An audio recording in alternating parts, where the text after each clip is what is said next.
What does Allah say is an ayah in the Quran? History is an ayah. The mountain is an ayah. The sky is an ayah. The animal is an ayah. My body is an ayah. What's going on inside my chest is an ayah. All lived experience is a set of what? Ayat. And each one of them becomes valuable because they are ayat of the King. Allah is so powerful, He doesn't have to become visible in how He exerts His power. Latifun lima yasha. He's subtle in how He does things. Delicate in how He does things. Nearly unnoticed in how He does things. You know? And some things is very obvious, and some things is very delicate and invisible, and that's actually one of the great manifestations of the might of Allah Azza wa Jal. Now, monuments and wealth. You know, Allah says about Himself, Allah says, كَذَلِكَ نُرِي إِبْرَاهِيمَ مَلَكُوتَ السَّمَاوَاتِ وَالْأَرْضِ. We wanted to show Ibrahim alayhi salam the symbols of Allah's kingdom. Show him the signs of Allah's kingdom. Allah asked the question to the disbelievers, أَمْ لَهُمْ نَصِيبٌ مِّنَ الْمُلْكِ. Do they have any signs of their empire? I'd like to see what portion of the empire do they have? What control do they have? And if they had something, they wouldn't give it to anybody else. I was also thinking about how symbols of kingdoms are really important. You remember in the story of Yusuf alayhi salam when the cup was taken? Why was the cup important? It could have been any cup, like from a water cooler. Wouldn't have been a problem. It was a king's cup. It was Suwa' al-Malik. Nafqidu Suwa' al-Malik. Because now that represents, you know, something very high value because it's associated with the kingdom. So, you know why this is an important thing for Quran students? The cup is a symbol of the kingdom, which is what gives it a lot of value. Isn't it? Now, that means the word for symbol in Arabic is ayah. I'll say that again. The word for symbol is what? Ayah.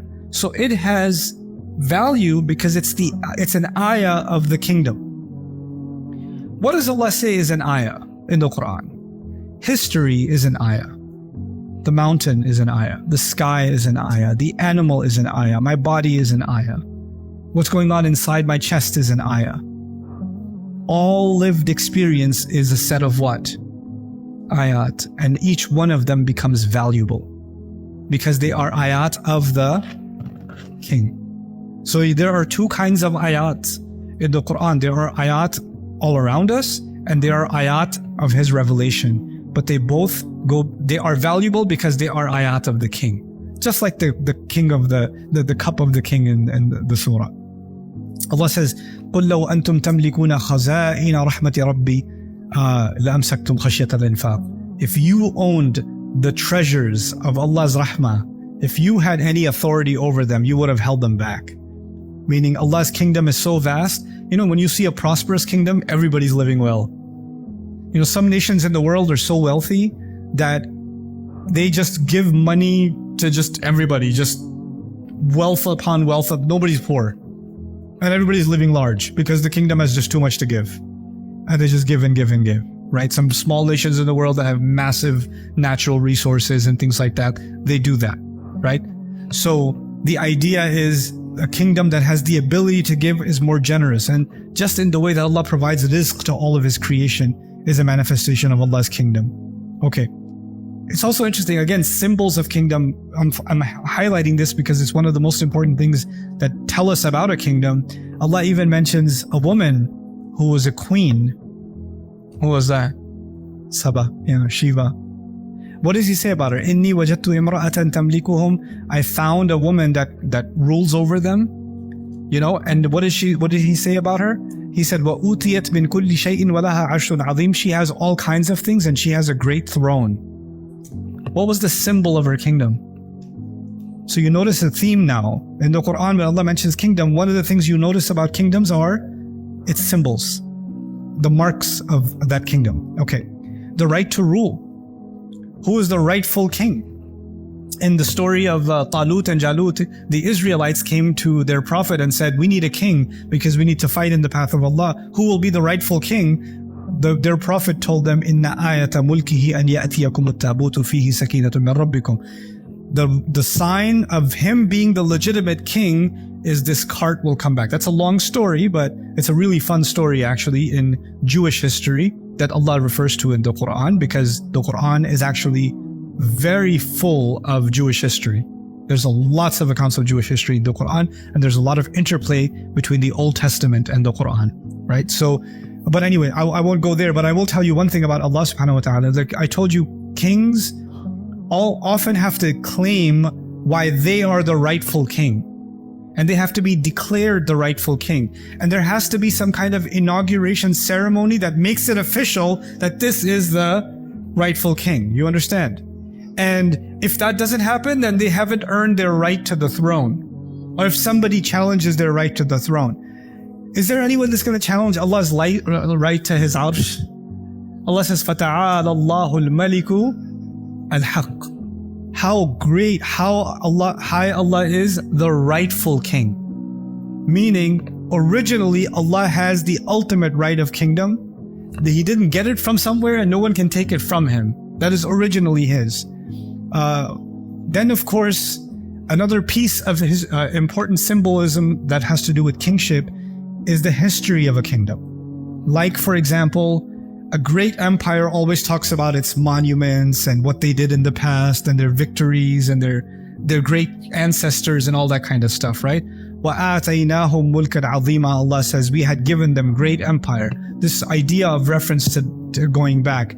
Every nation teaches their children about its history.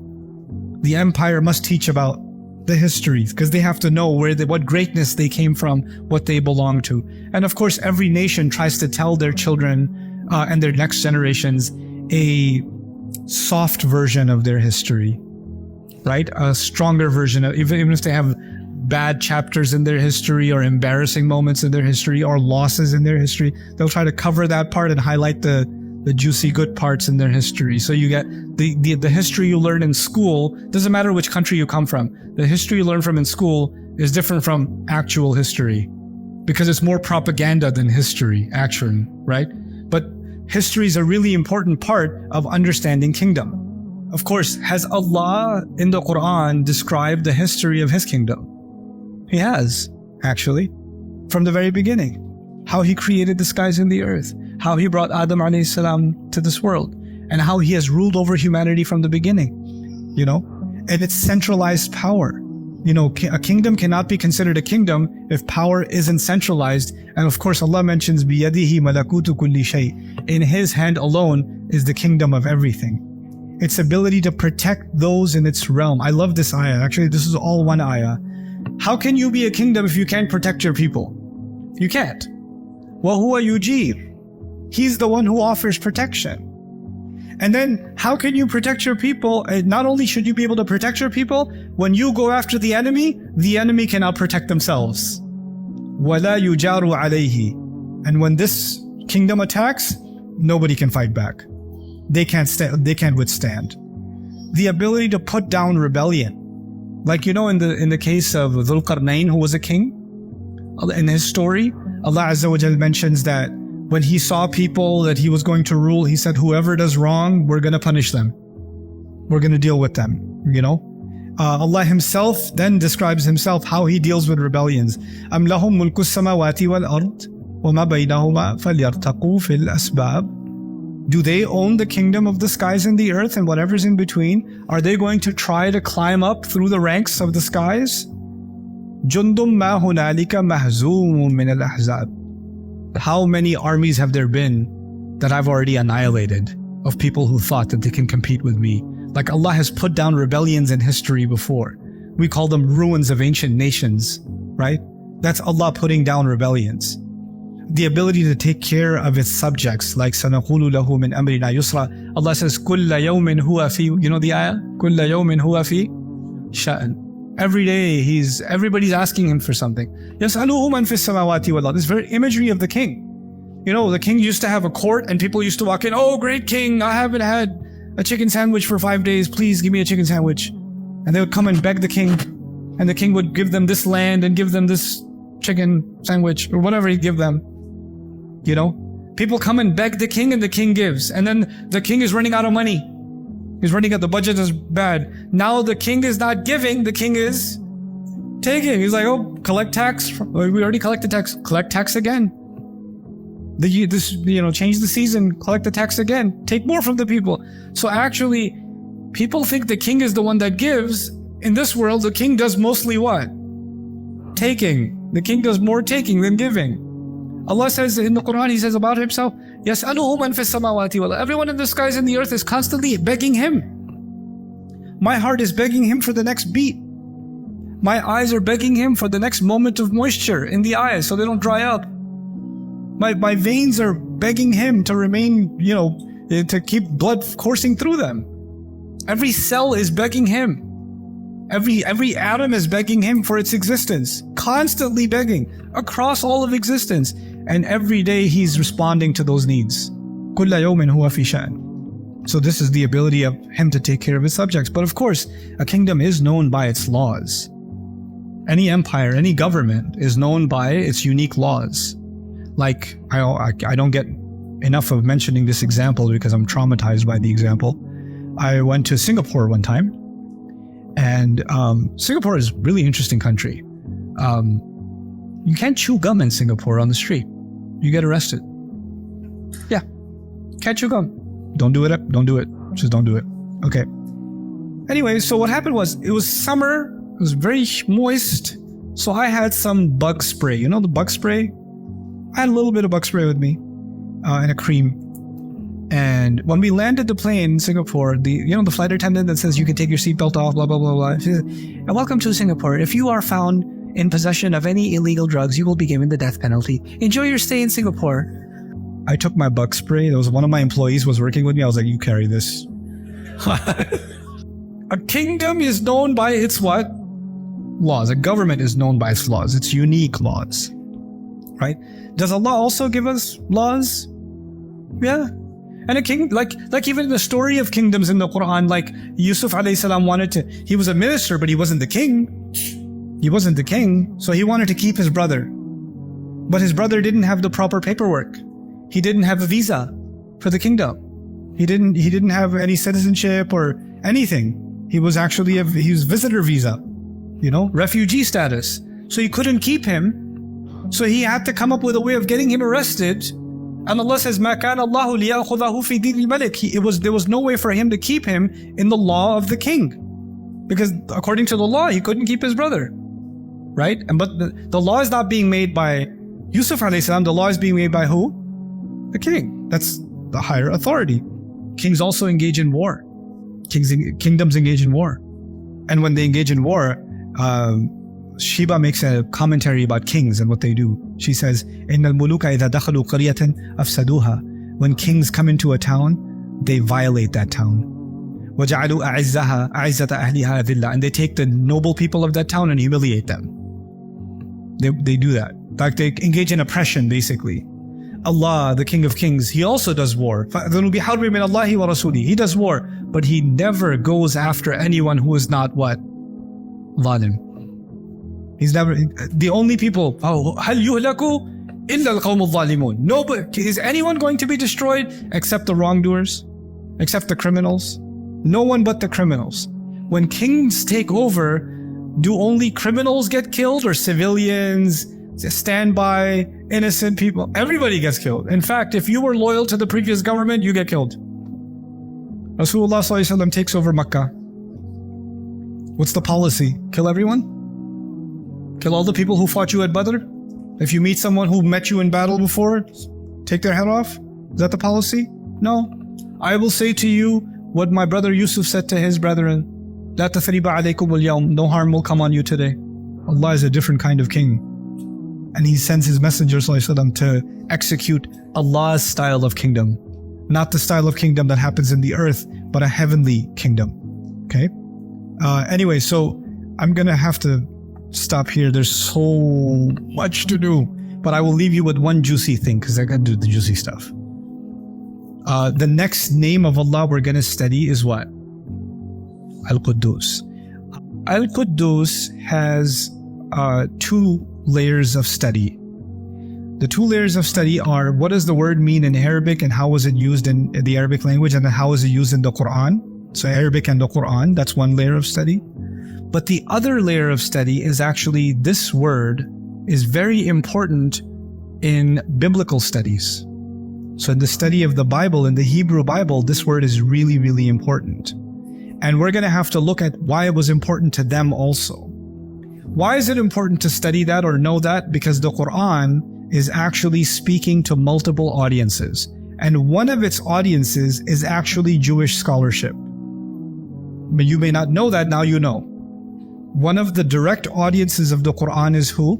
Not just the regular Jews even. Jewish scholarship. It was actually communicating with them directly.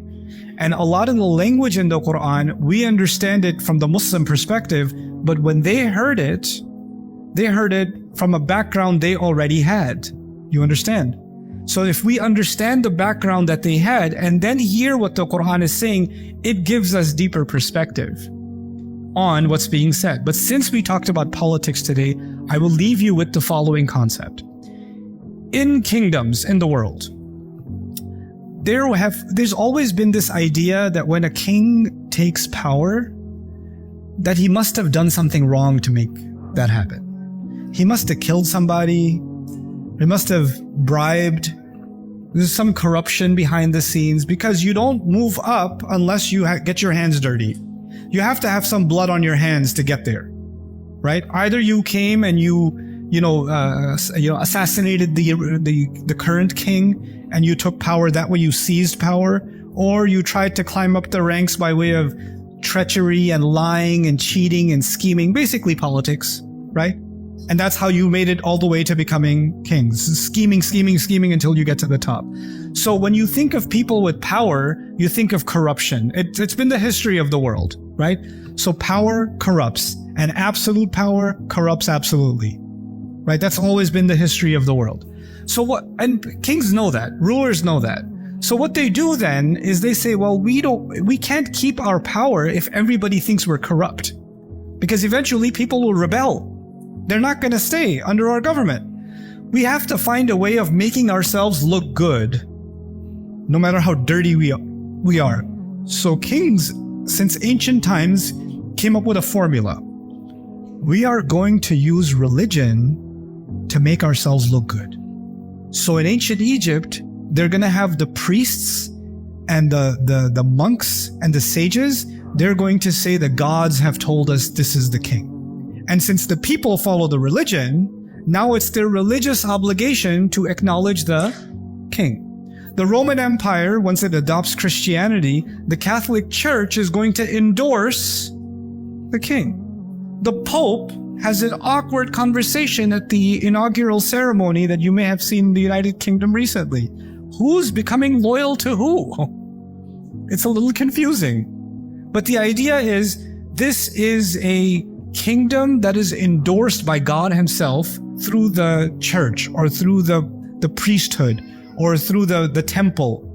Right? This happened in ancient Indian, kingdoms, Buddhist kingdoms, right? The Chinese emperors, they'll have some sages or somebody that acknowledges them, endorses them, because they get the religious people that follow the religious leadership. When the religious leadership endorses the king, then it becomes the religious thing to do to follow the king. And then in many of these kingdoms, they have prayers for the ruler. They'll pray for the ruler. God save the queen, God save the king, right? They'll have those kinds of things. So what happens is, there's the world of politics and there's the world of religion. And the religious people, they're considered holy. I'll say that again. They're considered what? Holy. And the word for holy people is muqaddas. The word is what? Al-muqaddas. So kingdoms stay stable because they use the muqaddas class to declare themselves pure. Because they themselves are corrupt, they need the muqaddas class to become legitimate. You understand? And these Muqaddas class, these sacred people, these holy people, these saints, these people, they're actually also behind the scenes. What did they say? Hey, we're going to endorse you, but we're going to need a sizable donation, fi sabili, fi sabili us. You understand? Behind the scenes, it's a backdoor deal. So actually, it's not just one is corrupt. The truth is what? Both of them are corrupt. What is this surah going to do? It's actually going to highlight the corruption on the Muqaddas side. It's going to do that too. But what is Allah telling us by these two names together? Al-Malik, Al-Quddus. Allah is the ultimate king. Human beings, when they think of a king, they think of someone who is dirty, corrupt. And then they need to be cleansed by some other religious entity. And Allah says, no, Allah is ultimate king and Allah is ultimately pure, all in one. And what did that teach the Muslims in their understanding of the world? It taught them that in this religion, it's not, that is a different world and this is a different world. This is these people, these muqaddas people, these holy people, they stay inside the monastery, they worship and pray, they think about God and the angels and heaven and hell, but they don't know what's happening in the real world. They don't know matters of government, they just know matters of God. Right? That's the muqaddas class. And then the kings know the matters of politics and what's really happening in the world. Right? So these are the pure people, and these are the people of the samawat, and these are the people of al-ard. You see? يُسَبِّحُ لِلَّهِ مَا فِي السَّمَوَاتِ وَمَا فِي الْأَرْضِ الْمَلِكِ الْقُدُّوسِ. It's incredible. Like how everything is tying together now, and Allah is teaching us actually in this religion to become holier, to become pure. It doesn't mean you don't know what's happening in the real world. And just because you're engaged in politics and the real world doesn't mean you have to become dirty. Both of those things coexist because our God is both Al-Malik and Al-Quddus, all in one. You know this idea, leave to God what is to God, leave to Caesar what is to Caesar? Nuh-uh, Allah is Al-Malik and Al-Quddus, you see? So it's these few words, they're so profound in the social philosophy, the political philosophy, the outlook that it creates, and it makes sophisticated believers. Now these people are revolutionary. Every religion before this basically used religion as a tool to advance power, the holy right, the divine right of kings. And the Quran comes along and says, no, purity only belongs to Allah, and absolute rule only belongs to Allah. Everyone besides him is going to be imperfect. Everyone is going to be imperfect. Subhanallah. Al-Malik al-Quddus.